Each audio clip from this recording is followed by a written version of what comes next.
Alhamdulillahirabbil alamin. Wassalatu wassalamu ala asyrafil anbiya'i wal mursalin wa ala alihi wa sahbihi ajma'in. Asyhadu an la ilaha illallah wahdahu la syarika lah. Asyhadu anna Muhammadan abduhu wa rasuluhu la nabiyya ba'da. Amma ba'd. ثم قال الله تعالى في القرآن الكريم أعوذ بالله من الشيطان الرجيم بسم الله الرحمن الرحيم يا أيها الذين آمنوا كتب عليكم الصيام كما كتب على الذين من قبلكم لعلكم تتقون.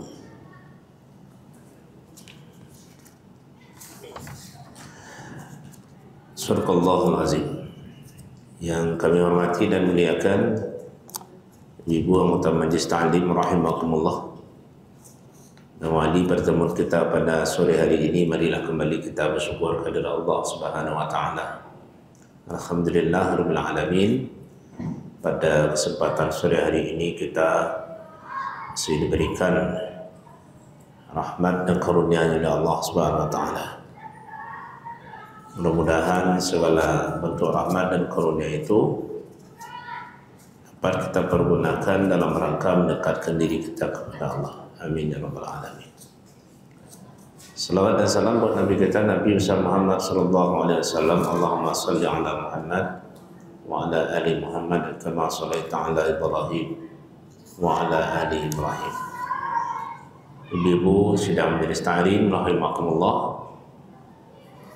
Kita pada hari ini adalah kajian penutup ya, menjelang Ramadan, karena insya Allah Sabtu depan kita sudah dapat menunaikan ibadah puasa Ramadan.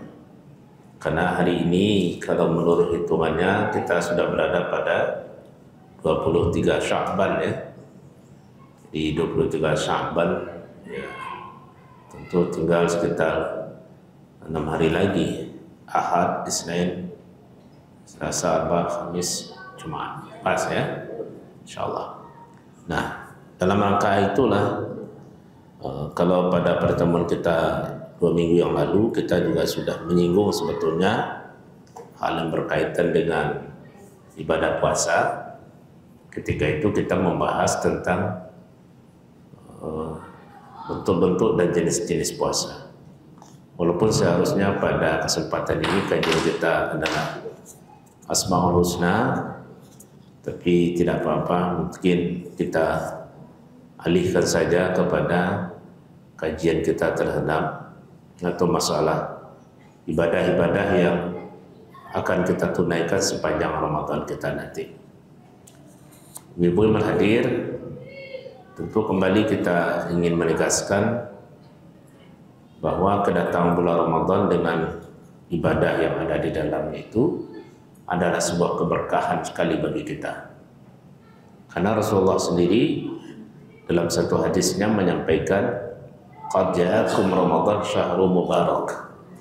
Sungguh datang kepada kalian Ramadan syahrul mubarak, satu bulan yang diberkahi.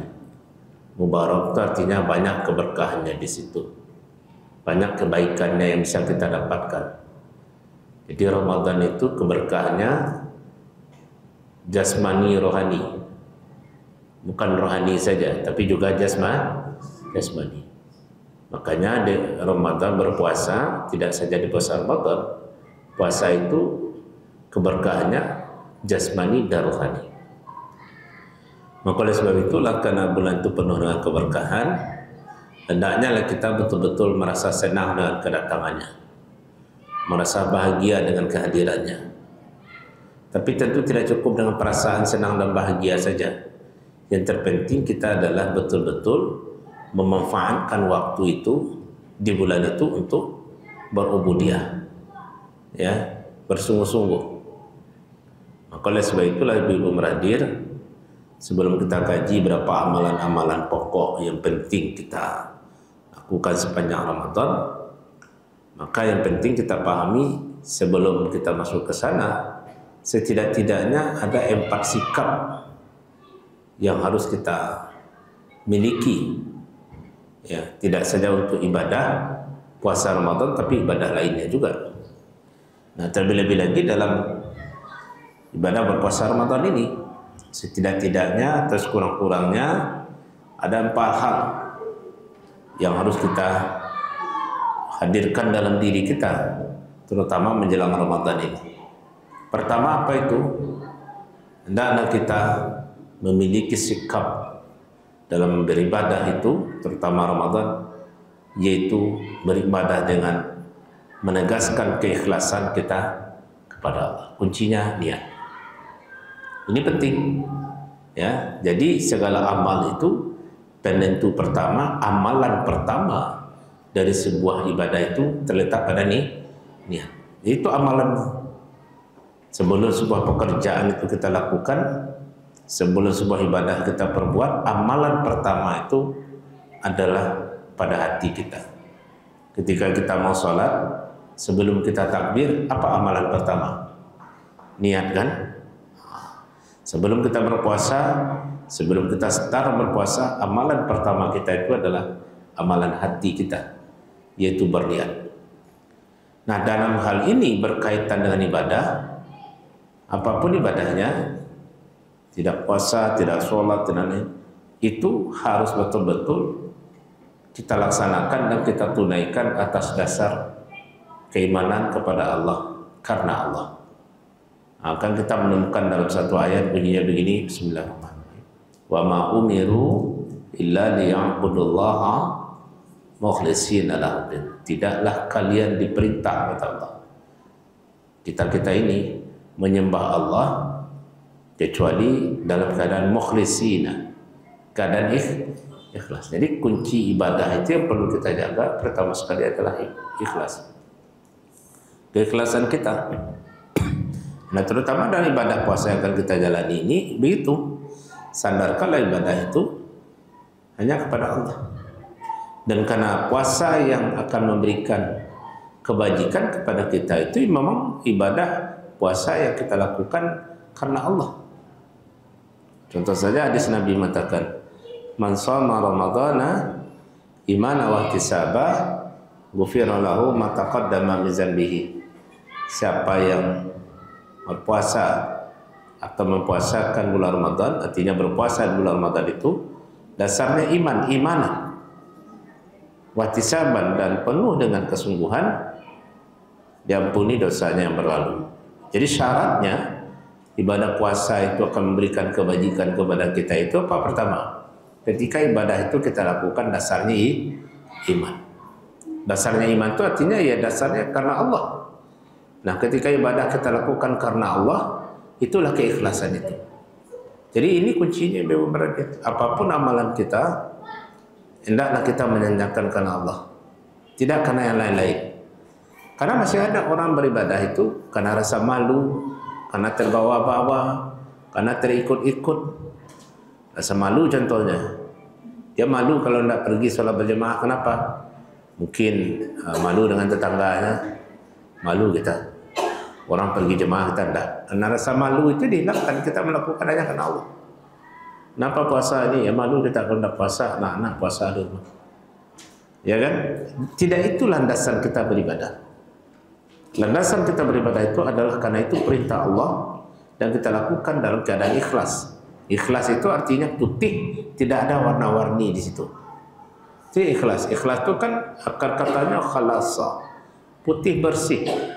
Jadi kalau ibaratkan kain yang putih tidak ada warnanya, tidak karena ini, tidak karena itu, tidak karena ini, tidak karena itu, tapi karena Allah saja. Itu namanya ikhlas. Ya kan? Nah, ini jadi dalam menghadapi bulan suci Ramadan akan datang ini, khusus untuk ibadah itu yang kita tanamkan. Ya, karena kita harus mengerti apa hakikat dari sebuah ibadah. Ya, hakikat sebuah ibadah itu adalah dengan ibadah itulah kita bisa mendekatkan diri kepada Allah sebagai Khalik kita sedekat-dekatnya. Itu dekat kepada Khalik sedekat-dekatnya. Nah, itulah dia yang harus kita perhatikan dan harus kita pertimbangkan. Jadi luruskan niat kita, apapun perbuatan dan amal kita, yang pertama kita harus jaga itu karena Allah. Nah, ini kuncinya. Apa yang menjadi racun amal kita?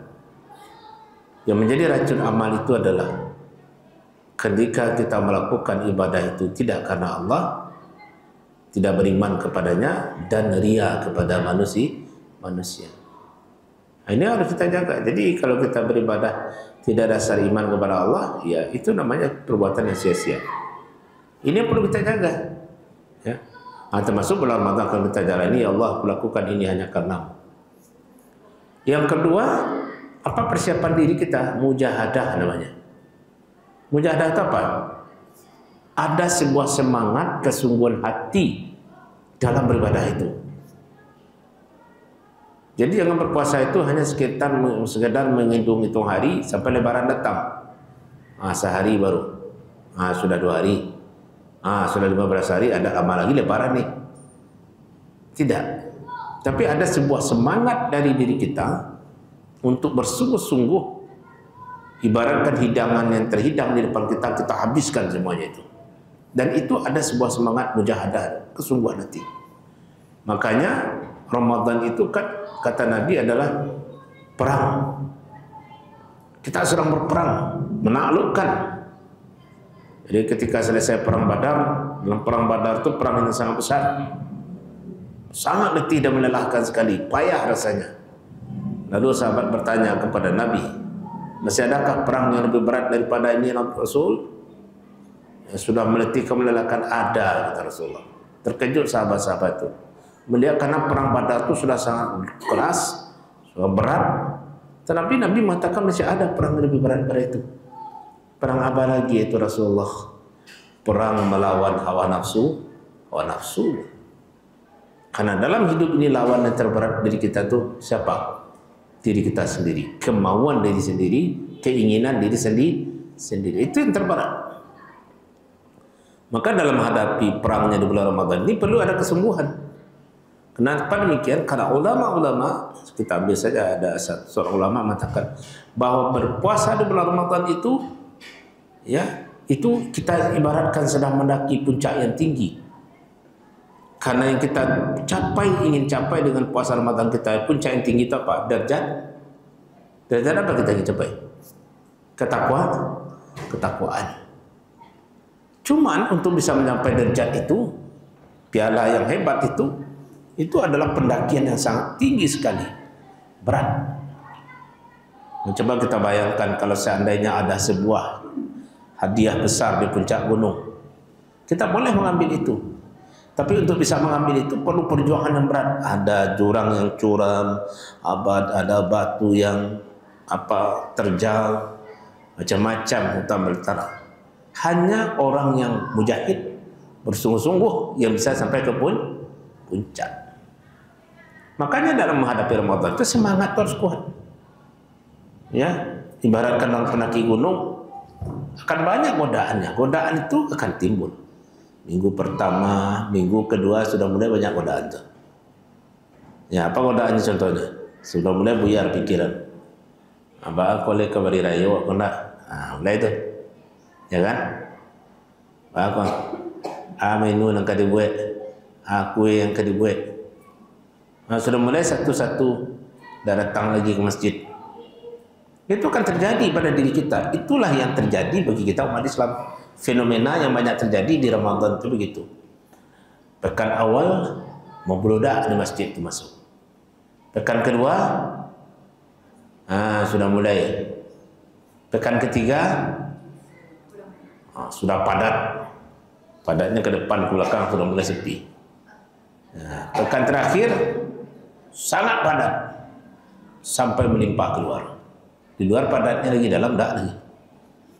Kenapa bisa terjadi begitu? Karena kita tidak memaknai hakikat ibadah itu seperti itu.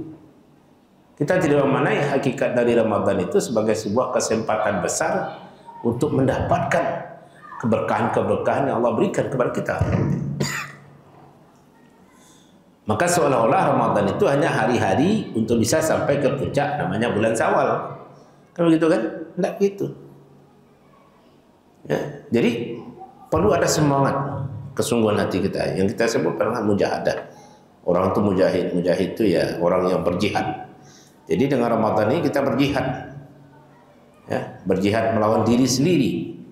Apa contohnya? Berjihad melawan kantuk kita, ya, berjihad melawan selera kita, berjihad melawan kebiasaan kita, ya kan? Semuanya kan di bulan itu dikendalikan, ya kan? Pagi biasanya sarapan sana ini, secara makan minum dikendalikan.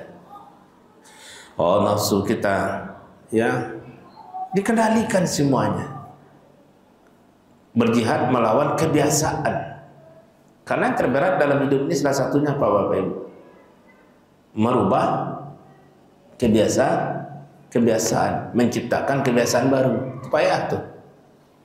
Nah sekarang di bulan itu dilatih kita 1 bulan. Ayo ramai, maka asal kita mau diberikan berbagai kebajikan untuk diri kita. Jadi mujahid.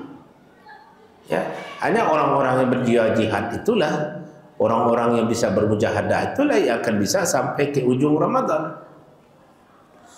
Tapi kalau orang-orang yang mentalnya mental kerupuk itu kena air saja langsung hancur, tidak sampai. Maka semua orang berpuasa itu bisa berlebaran, tapi belum sampai tentu sampai kepada derajat ketakwaan. Yang kita cari dengan Ramadan itu apa? Lebarannya atau takwanya? Tapi tidak semua, tergantung kepada kemauan diri dan kesungguhan kita. Itu perlu kita pahami dulu itu. Saya berpuasa ini untuk apa? Untuk apa? Saya beribadah ini hakikatnya untuk apa? Apa yang saya cari? Karena di ujung ayat itu kan jelas sekali, la'allakum, mudah-mudahan kamu menjadi orang bertakwa. Dan menjadi orang bertakwa itu adalah mendapatkan kedudukan yang tertinggi. Inna akramakum indallahi atqakum. Semulia-mulia kamu di antara kamu ini, kata Allah, ya, itu adalah orang yang bertakwa. Apa kesungguhan sini, Ibu? Ya, karena berat. Kita harus bangun sahur. Biasa, terus apa lagi? Terus banyak ibadahnya. Nanti siang berpuasa, tidak bisa macam-macam. Malam harus qiyamnya. Qiyam itu bangun, kita bertarwih, kita berwitir, ya. Dan ada lagi 10 amalan terakhir dari Ramadan namanya i'tikaf. Nanti kita singgung sedikit. Ya, kita singgung bagaimana kita i'tikaf itu. Mujahadah. Ya. Hanya dengan kesungguhan itulah kita bisa meraih sesuatu yang kita inginkan. Termasuk mencapai kedudukan sebagai orang bertakwa di sisi Allah itu hanya kekuatan hati yang bisa mengantarkan. Kalau tidak.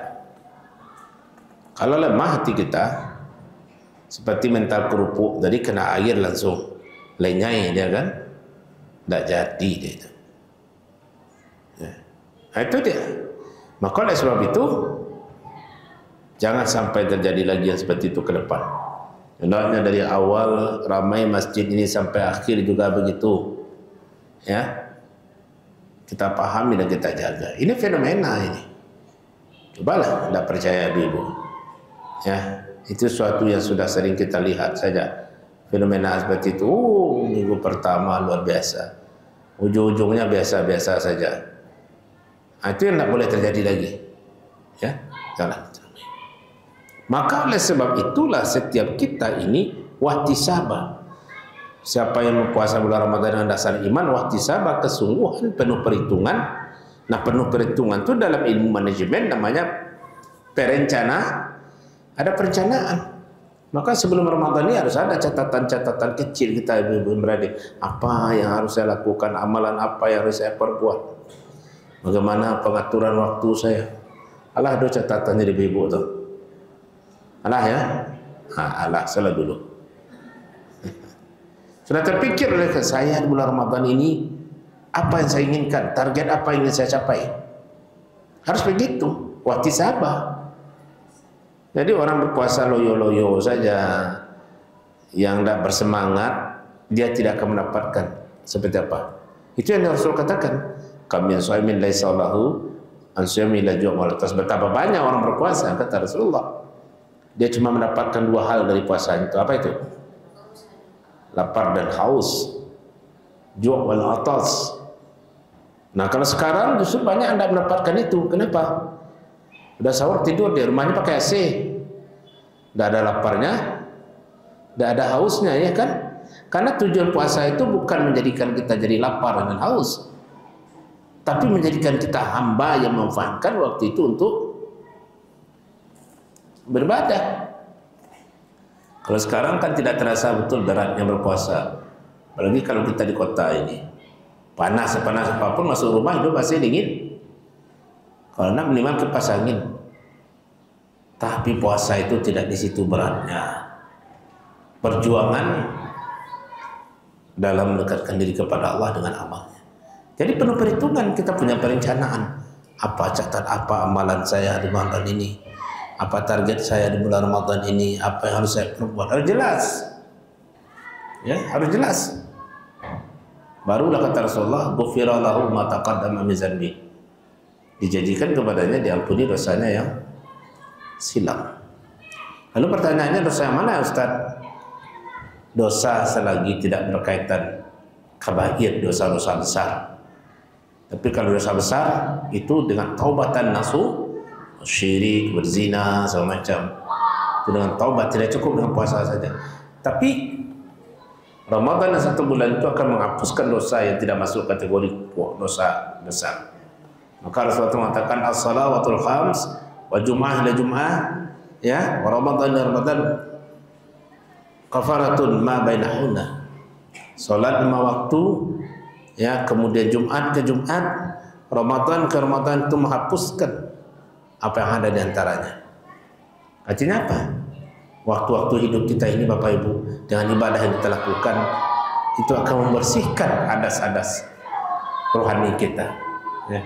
Kemana habiskan hadas-hadas rohani kita. Contoh salat salawatul khams, salat 5 waktu, dari waktu ke waktu, maka dia akan menghapuskan seperti menghapuskan kesalahan kita. Ya. Jadi seperti itu. Nah, oleh sebab itu, seperti kita sebutkan tadi, syarat kedua tidak masuk dalam secara fikihnya, kita harus memiliki semangat yang kuat. Ya. Senang hati kita, bahagia hati kita, saya bertekad saya akan mengisi Ramadan ini dengan baik, dengan aktivitas-aktivitas yang mendukung, ya, harus kita lakukan itu. Jadi kalau tidak, nanti tidak ada yang kita dapatkan. Apalagi kalau Ramadan itu hanya diisi dengan kosong saja, jangan, rugi besar kita. Jadi harus ada amalan-amalan yang kita perbuat, ya. Catatan amal-amalan itu. Nah, itu yang kedua, ya. Yang ketiga, ketika kita berpuasa di bulan Ramadan itu, hendaklah kita menghadapinya dengan sikap hidup zuhud. Zuhud itu apa? Target kita dengan Ramadan itu melatih diri, bukan memanjakan diri. Ramadan itu melatih kita hidup sederhana, ya kan? Hidup lebih disiplin. Ramadan itu melatih hidup kita seperlunya. Akan tetapi ada kita justru di bulan Ramadan itu semuanya serba meningkat. Oh, jadi ada orang kritik di mana saya dulu berdiri, Ustaz. Lucu loh orang Islam kena. Ini bulan puasa juga, tapi kan belanjol lebih kadang apa dari besok. Ya kan? Justru tidak begitu seharusnya. Ramadan itu melatih diri kita lebih sederhana, lebih disiplin, lebih hemat, ya, gitu. Lebih hemat. Jadi artinya zuhud itu apa? Zuhud itu artinya kalaupun berlebih harta kita, kita bisa membeli sesuatu di Ramadan ini, hendaknya sederhanakan saja. Sederhana saja. Sederhanakan saja. Sederhana saja. Kalaupun kita umpamanya memiliki kelebihan harta, kita sanggup beli sesuatu, kita bisa memiliki semuanya, tapi sederhana. Nah, ini menjadi masalah bagi kita yang tadi. Semuanya boleh, tapi jangan berlebih-lebih, apalagi sampai terbuang-buang. Tidak boleh. Ramadan itu melatih hidup kita terkendali, manajemen ekonominya dilatih sederhana. Di Ramadan itu kalau kita punya sesuatu, kita berbagi dengan orang lain, dengan karib kerabat, tetangga, membangun kedirian kita. Ya. Nah, itu perlu dihindari. Sederhana saja, jangan semuanya. Coba lihat nanti buka pertama itu, semuanya. Ini ada, ini bingung. Semuanya ada. Nanti dah habis. Terbuang saja. Mubazir. Ya, puasa itu melatih kita untuk menjadi orang yang lebih mengendalikan. Tapi kenyataannya banyak mubazir. Ini ya, itu yang perlu kita sampaikan. Jangan kita mubazir. Sekira-kira mampu dan sekira kita cukup. Itu zuhud. Kalaupun kita memiliki kelebihan harta. Karena puasa itu, Ramadan itu melatih kita untuk itu. Yang terakhir, yang penting kita jaga itu adalah kita hidup belajar qanaah. Qanaah itu artinya apa? Berapa rezeki yang kita dapatkan, kita nikmati segitu. Jangan kita paksakan diri kita mesti begitu. Ya kan sering kita begitu ya, Bu ya. Kalau sebelum Ramadan ini banyak kita yang agak apa ini, yang apa namanya, banyak yang cemas-cemas, ada rasa takut. Kenapa? Seolah-olah masuk Ramadan itu terasa menghadapi apa betul. Ya, orang ke pasar, langsung berpuncak rasanya. Kenapa? Karena dia harus punya tradisi. Kalau awal Ramadan, sahur pertamanya harus pakai sambal rendang, harus ini. Maka seolah-olah semuanya dengan Ramadan itu harus perfect, harus begini, harus begini, harus begini. Tidak begitu. Yang kita kejar yang harus perfect dari Ramadan itu ibadah, bukan yang lain-lain. Tapi kita banyak khawatirnya begitu. Yang kita khawatirkan bukan gagal ibadahnya, justru yang kita khawatirkan gagal lebarannya. Di baju anak nado deh, baju apa nado deh, baju awak nado deh. Seluruhnya nado. Itu kan dipikir selama Ramadan. Ada yang berpikir itu kejar tayang, kejar target, ya kan? Habis tenaga, letih badan. Tapi bukan untuk ibadahnya, untuk mengejar lebarannya. Jangan, sederhana saja. Qanaah, berapa rezeki yang kita dapatkan sudah segitu. Jangan paksakan. Jangan harus sampai berutang-utang kita tidak. Berapa? Kita latih untuk seperti itu hidup ini. Ya. Kan tidak ada hubungannya seandainya ibu berlebaran, lalu ibu pakai mukenat keluaran tahun lalu. Afdal apa tidak ditentukan mukenat tidak? Kan tidak. Tidak kan? Tapi kenyataannya apa? Nah, mesti begitu. Kalau tahun lalu kok. Kalau model kini. Makanya kalau sudah datang Ramadan, Shopee. Olah panuh aja masjid terpunya Shopee. Karena rupanya sebalun barang kek. Kamu saja memesan dulu. Rupanya bawa pek bunyi jalan Shopee. Itu sebunyi apa itu. Kadang masalah khutbah Shopee je kecilnya. Apalagi zaman sekarang dulu, tidak mesti. Saya berapa saja, tidak mesti ada ini dilihat orang punya ini, kita mesti itu pula tidak. Berapa rezeki yang ada, kita nikmati itu. Qana, tidak perlu mesti begini, perfect, tidak. Bukan itu target dari Ramadan. Target Ramadan jadilah kamu hamba yang perfect dalam ibadah, tidak apa-apa. Ya, biasa saja ibu. Saya saja jalani. Ya, jadi oleh sebab itu sikap-sikap ini perlu kita apakan. Ini banyak menimbulkan berdebat mana kita. Apa tuh ini kelapa mahal sekali, payah mencari kelapa. Ya, naik kelapa sekarang, tidak ada kelapa itu naik. Saya jamin kelapa selalu turun. Ya. Kenapa mesti takut? Sudahlah. Jadi kesederhanaan. Puasa itu melatih kita untuk hidup sederhana, supaya hidup kita lebih terkendali, supaya hidup kita lebih baik. Karena itu bulan ibadah. Tahu tak Ibu, di Ramadan itu apa? Doa kita cepat dijabah, ya. Jadi salah satu kebajikan atau keberkahan Ramadan itu adalah doa-doa. Salah satu waktu di mana doa kita lebih cepat mustajabat itu ada di bulan Ramadan. Maka selama Ramadan itu jangan lupa di samping tarawih, samping witir, samping baca Al-Quran, berdoa kita, ya berdoa. Nah, jangan cuma punya pikiran, apalagi doa saya Ustaz. doa kita jangan hanya untuk duniawi saja, tapi berdoalah untuk ukhrawi kita juga. Berdoa kita. Ya, jadi jangan untuk duniawi saja, tapi juga untuk ukhrawi kita. Ibu-ibu meradir, itu kesiapan mental kita sebelum Ramadan. Nah, berkaitan dengan ketika kita sudah di bulan Ramadan, inilah yang kita sampaikan tadi.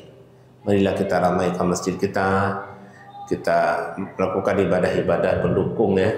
Salah satu ibadah yang bisa kita lakukan yaitu yang diamalkan oleh Rasulullah pada 10 hari akhir itu namanya ibadah i'tikaf. Nah, jadi kalau di ujung Ramadan itu kesibukan kita kemana? Justru kita mesti sibuk di situ ya, disibuk di masjid. Maka dalam beberapa hadis itu kalau kita lihat ya, Inna Nabiyya sallallahu alaihi wasallam kana ya'takiful ashara al-awakhir min Ramadan hatta tuwaffahu Allah summa i'takafa azwajuhu min ba'di. Ini hadis yang berasal dari Aisyah. Aisyah itu pernah menyampaikan.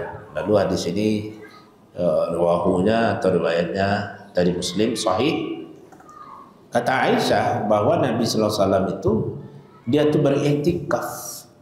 Iktikaf itu aqafa, berdiam, bermukim ya 10 hari akhir dari Ramadan hingga dia wafat. Kemudian yang takafa azwaju, istri-istri beliau pun juga iktikaf. Jadi artinya perempuan itu boleh iktikaf di masjid. Istri Nabi juga kan, Nabi. Jadi jangan larang perempuan, tidak boleh ke masjid. Kapan dia iktikaf? Ya kan? Kapan dia iktikaf? Iktikaf itu ibadah yang dilakukan berdiamnya di mana? Syarat rukunnya apa? Satu, niat iktikaf. Kedua, mengambil tempat di masjid, bukan di rumah. Ambil iktikaf di rumah, Ustaz. Yang diamalkan oleh Rasulullah itu di masjid. Ya, apa tadi? Kemudian watakafa summa i'takafa azwaju. Kemudian istri-istri beliau pun i'tikaf sesudah Nabi wafat. Istri-istri dia tetap i'tikaf. Ya, artinya apa itu? Boleh enggak kalau ada bertanya, Ustaz, boleh enggak perempuan i'tikaf di masjid? Ya boleh, karena istri Rasulullah juga melakukan. Ya. Tapi kan di masjid itu ada laki-laki perempuan, makanya kasih pembatas. Ya. Kalau besok Bu, insyaallah kalau jadi besok Goro itu ruang tepeki itu mau disulap dulu sebagai tempat penginapan ibu-ibu. Dikasih sana itu apa, tikar, nanti kasih pembatas tepeki itu. Nah, ibu boleh bawa bantal sana, bawa selimut, tidur di sana. Jangan dalam masjid. Nah, dalam ini bapak-bapak tempat pula di sana. Begitu. Kalau itu yang kita ragukan. Tapi Ustaz kan dulu pernah ada perempuan itu sebaik-baiknya di rumah, sebaik-baiknya ibadahnya di mana? Di kamarnya, iya. Tapi jangan sampai di situ memahami. Dulu disuruh perempuan-perempuan itu pulang karena masjid sudah penuh. Tidak ada tempat dia perempuan itu lagi. Belum ada pembatas, di rumah aja lah. Sekarang sudah ada pembatasnya. Di lapang masjidnya. Ya kan? Tidak ada hadis yang melarang perempuan datang ke masjid. Maka Rasulullah mengatakan, jangan kalian larang perempuan-perempuan kalian ke masjid. Oh, larang datang masjid. Ya, jangan dilarang. Ya, bahkan dalam satu lembaran pun perempuan yang haid itu kan tak boleh sholat. Tapi tetap juga disuruh datanglah untuk mendengarkan khutbah saja. Ya, jadi boleh ibu meradir ya. Tapi dalam fikih sebaiknya perempuan itu di rumah kapan? Satu, kalau dia dalam perjalanan yang menuju masjid itu yang jauh sehingga membahayakan kepada dirinya, datang fitnah untuk dirinya, ya kan? Karena perempuan itu malam dulu ada juga yang datang ke masjid untuk tahajud. Hari kalam-kalam datang saja di masjid Rasulullah. Pulang. Di rumah salah malam kan? Kalau sekarang jatuh aja berjahit kelihatan begitu terangnya kan? Kemudian apalagi kata Wabah Zuhaili dalam kitab fikih Al-Fiqhul Islam Wa'idillah itu katakan yang sebaiknya di rumah itu adalah ajuzat, orang-orang sudah lemah. Kalau sudah lemah tidak sanggup ke masjid, ya di rumah sajalah. Jam ko Rasulullah do panitia Ramadan khusus mantakan dan tutu tibo saja langsung to boleh entar bawa pulang balik. Tibo bisa tibo balik alun mulai salat atau boleh do dan entar pulang balik. Kalau itu bagusnya di rumah saja. Tapi tidak apa-apa. Saya besok sampaikan ke panitia Ramadan, siapkan kursi pojok sana. Kalau ada jemaah kita yang sulit dia duduk seperti kita, ya, tapi dia ingin sholat berjamaah bersama kita, sediakan kursi, ambil tempatnya di pinggir, jangan di tengah. Tengah kadang kursinya, ya kan, besar wilayahnya kan. Jadi sebaiknya memang kalau kondisinya seperti itu, baiknya perempuan di rumah. Ya dulu itu memang datang bertahajud malam, sehingga ada di situ namanya Hablul Zainab.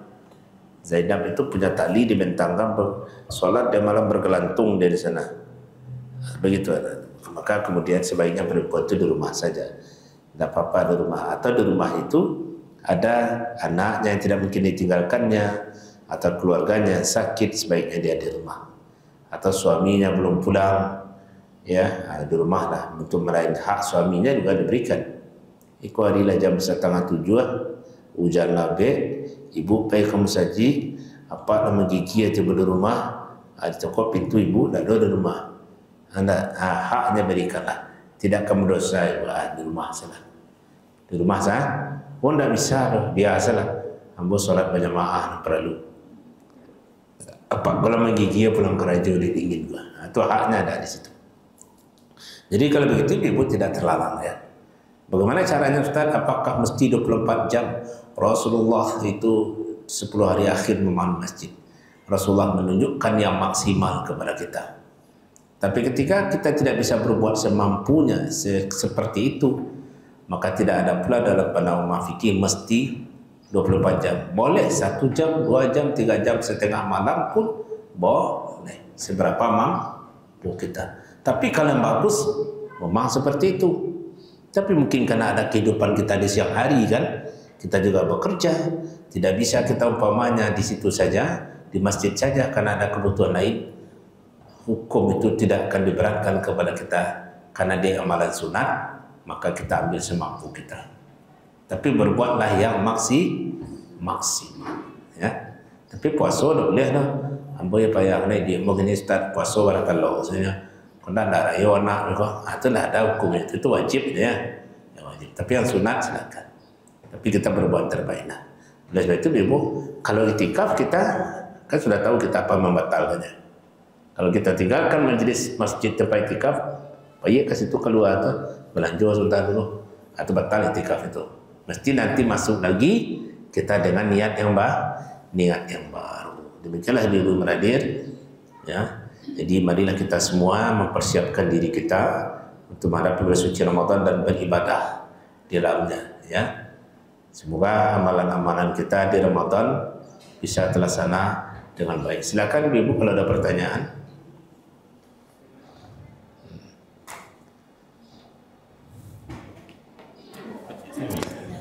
Assalamualaikum warahmatullahi wabarakatuh. Waalaikumsalam.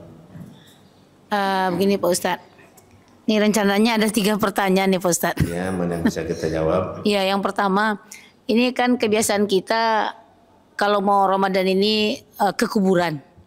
Nah, di kuburan tuh kebanyakan saya lihat kan orang membersihkan kuburan. Nah, kemudian sekedar itu saja Ustadz. Jadi sebaiknya bagaimana? Apakah ada fadilahnya ini? Harus menjelang Ramadan ini pula kita ke kuburan. Kemudian bawa bunga segala macam. Nah, kemudian ada pula sebagian hanya untuk membersihkannya saja.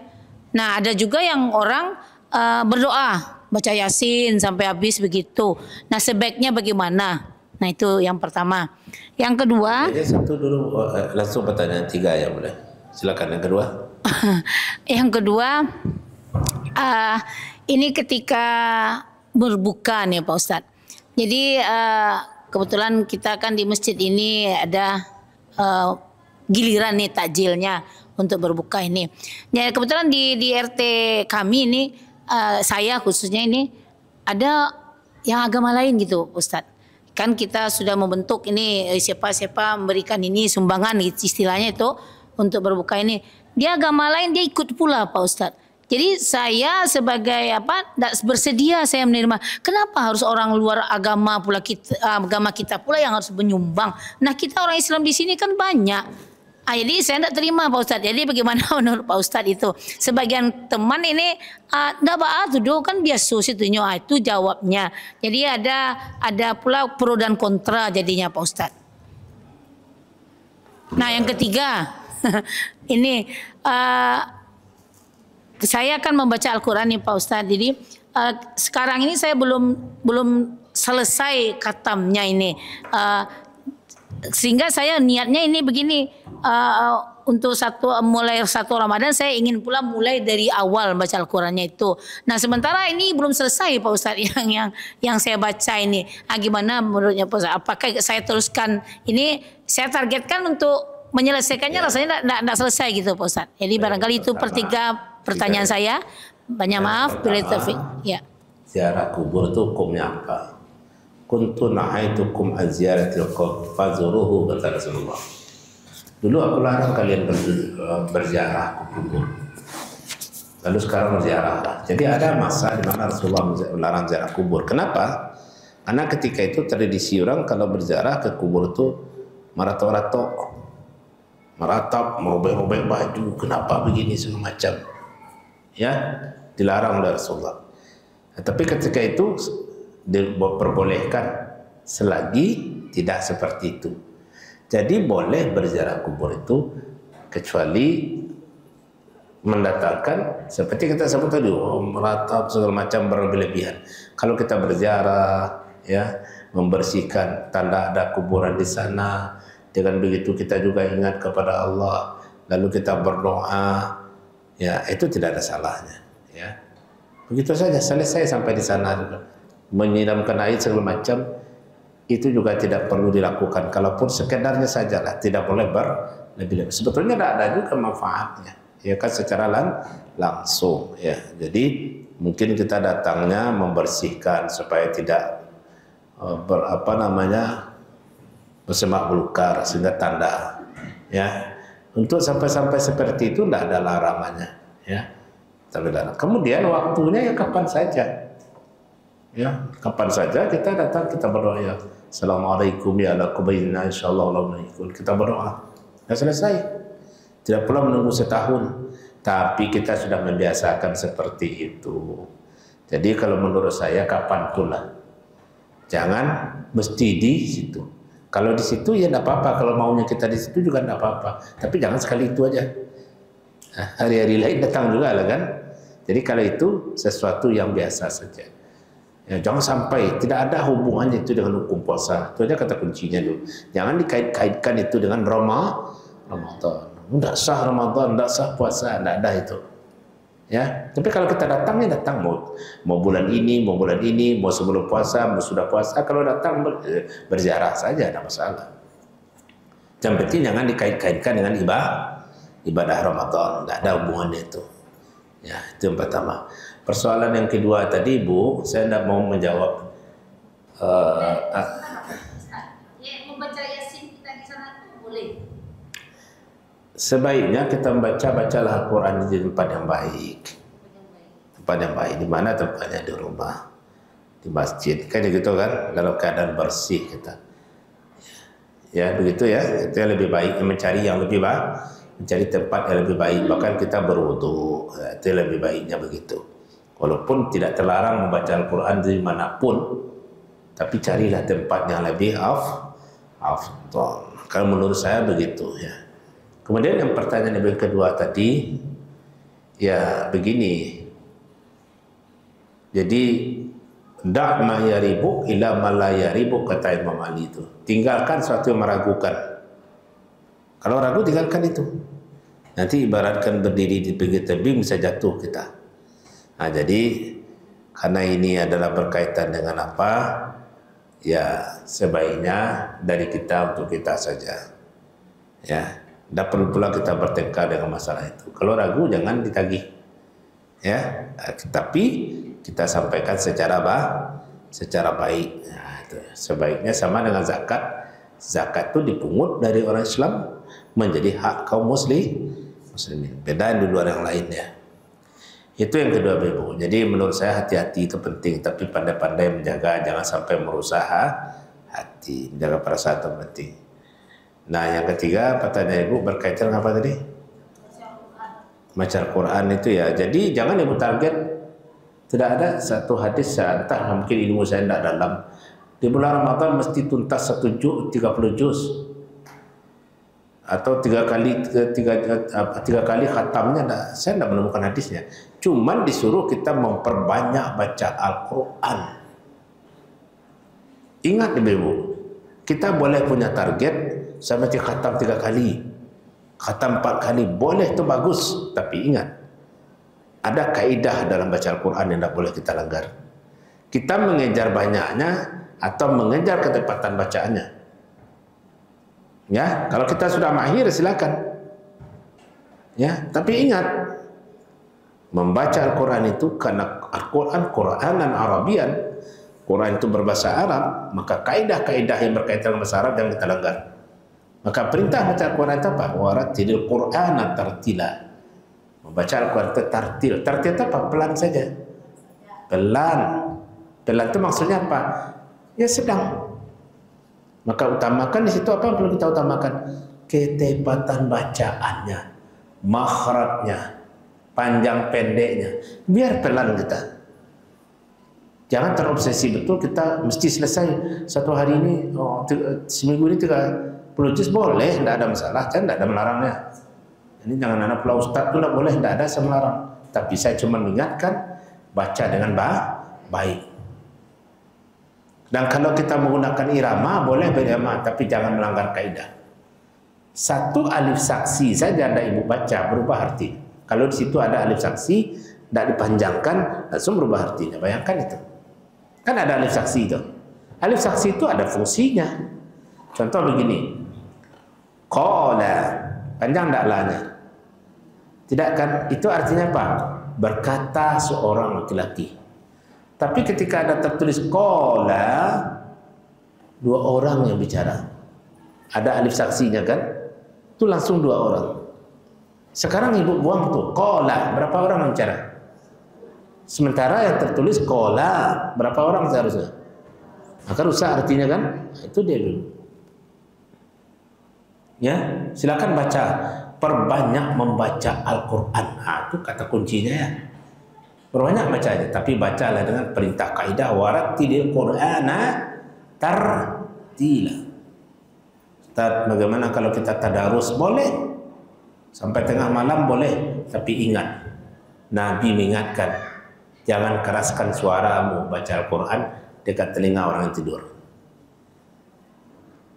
Ya, ada hak orang tidur, pelankan bacaan Al-Quran kita. Yuk baca Al-Quran, tapi orang lalu jangan sampai terganggu tidurnya walaupun kita baca ayat Al-Quran. Artinya apa? Dalam beragama itu ada akhlak, Ibu ya, ada akhlak.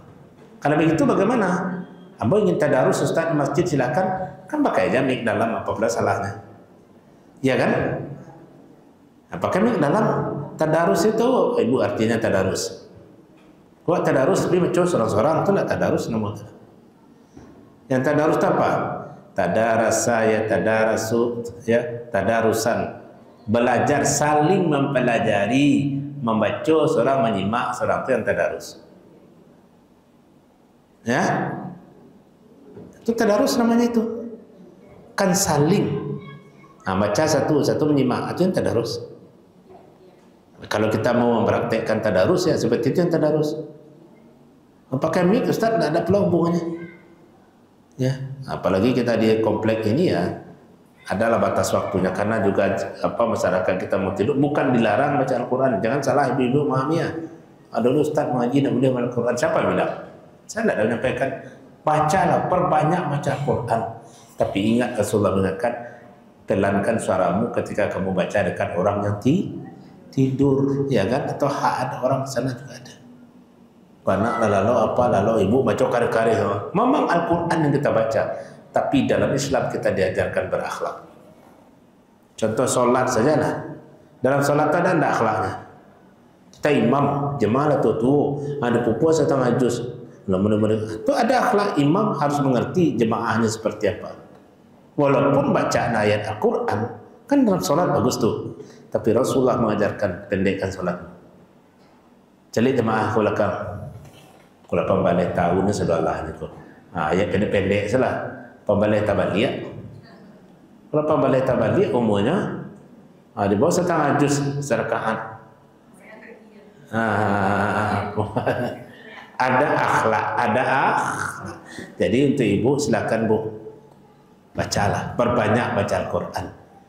Ya saya sanggup. Dan satu yang saya ingatkan, tidak perlu pula kita berbangga, boleh selesai 6 juz, tidak perlu saya buat nada.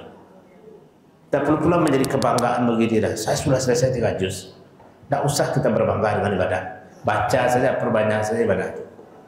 Ya, tapi ingat apa tadi? Kaidah. Ya, kaidah.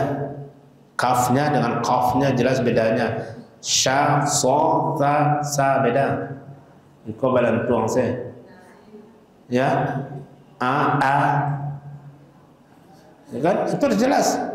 Itu makanya tadarus. Kau ada yang tahu seorang jangan beritu membacanya. Ada tukang simak. Itu dia bu, boleh bu, bagus tuh bu. Tapi itu saja pesan saya. Ya, perbanyak baca Al-Quran. Ya, silakan bu.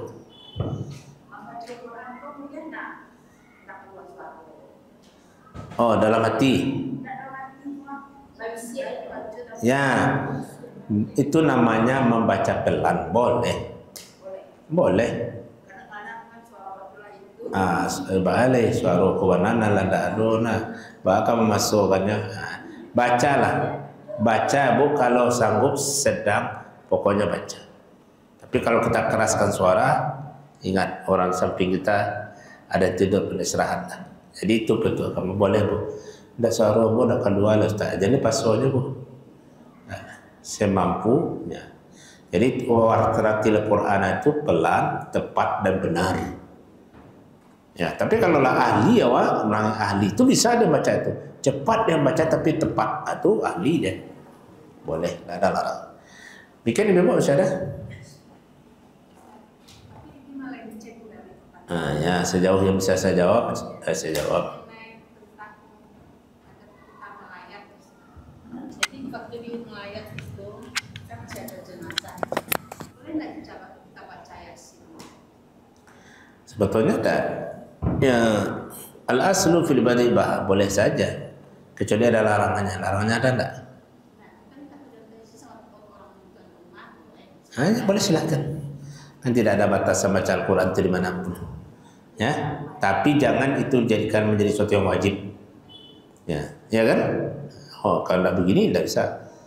Ya, jadi kamu baca saja kapanpun kamu bisa baca. Mudah-mudahan kalau baca begitu ada kebajikan bagi kita. Yang pertama yang membaca yang penting jangan dikaitkan dengan membaca ini lapang kuburnya tidak ada di sini. Iya, kita dengan membaca surah Yasin itu mungkin penguatan batin. Baca Al-Quran itu kan yang syifa'u lima fi sudur. Ya, ya ayuhan nasu qad ja'akum mau'izatun min rabbikum wa syifa'u lima fi suduri. Ya, wahai manusia sudah datang kepadamu dari Tuhanmu, pengajaran dari Tuhanmu dan untuk menenangkan batin jiwamu. Membacalah surah Yasin. Boleh. Dia galau dibacanya surat. Boleh. Yang penting jangan dikaitkan mesti, tidak boleh itu. Mesti. Ya. Aku mesti, jangan dimestikan. Kalau baca saja. Ya, jangan dimestikan. Kalau sudah memestikan itu berarti sudah membuat hukum itu baca surat Yasin kapanpun boleh. Ya. Jadi itu ibu-ibu yang berada. Demikian saja, semoga bermanfaat. Semoga kita selalu sehat walafiat. Kalau dalam Ramadan nanti bagaimana kajian kita? Sore itu ibu lebih kolak nah. Sebelum Ramadan tidak ada ya. Jadi kita ganti saja nanti kegiatan Ramadan ibu dengan perbanyak ibadah lain. Itikaf. Mungkin ibu punya program ini utama Salim kita itikaf lah, bikin programnya. Ya. Ya. Ketika Ramadan besok kan anak sekolah pesantren nih. Disangka kita kan berapa jam itu lama, dari jam 10 sampai zuhur. Kan lebih dari 1 jam itu. Bisakah kita sebut itu istikaf juga? Pokoknya saya sebagai guru itu saya duduk aja di masjid, sementara ada ustaz apa saya ngaji baca Al-Quran saja, bisa disebut istikaf. Ya, kalau itikaf dalam Ramadan yang diamalkan Rasulullah kan di akhir Ramadan. Ya kan? Di akhir 10 akhir Ramadan. Tapi kalau kita niat kita masuk masjid, ya Allah, aku duduk di masjid ini karenamu ya Allah, maka duduk kita pun akan menjadi sebuah kebajikan. Ya, menjadi sebuah kebajikan. Tapi kalau kita lihat amalan Rasulullah yang itikaf itu dikaitkan dengan Ramadan pada 10 akhir. Walaupun hari biasa ini kita duduk berniat sajalah kita. Bismillahirrahmanirrahim. Kita duduk ya sambil mengawasi anak-anak, kita berzikir juga. Itu sudah bagian daripada puasa, penunjang Ramadan itu. Ya kan? Sambil anak tu bisa aja berzikir, baca lain-lain dah boleh. Boleh. Ya. Kalau jam berapa boleh Pak? Sebaiknya kalau kami biasanya jam 1 itu dulu di rumah, jika Tidak ada dirinci seperti itu, betul Bu. Bila Ibu ke 7.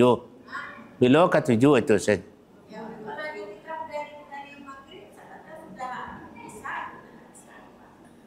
Lebih bagus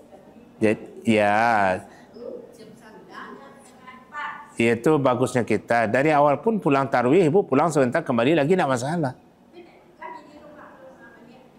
Kan Ibu masuk, kan pulang dulu. Masuk al-itikaf. Sampai sahur boleh. Bukan jangan boleh pulang putus dia. Nanti Ibu kembali lagi, mulai lagi niat. Putus itu maksudnya dimulai lagi dengan niat nanti.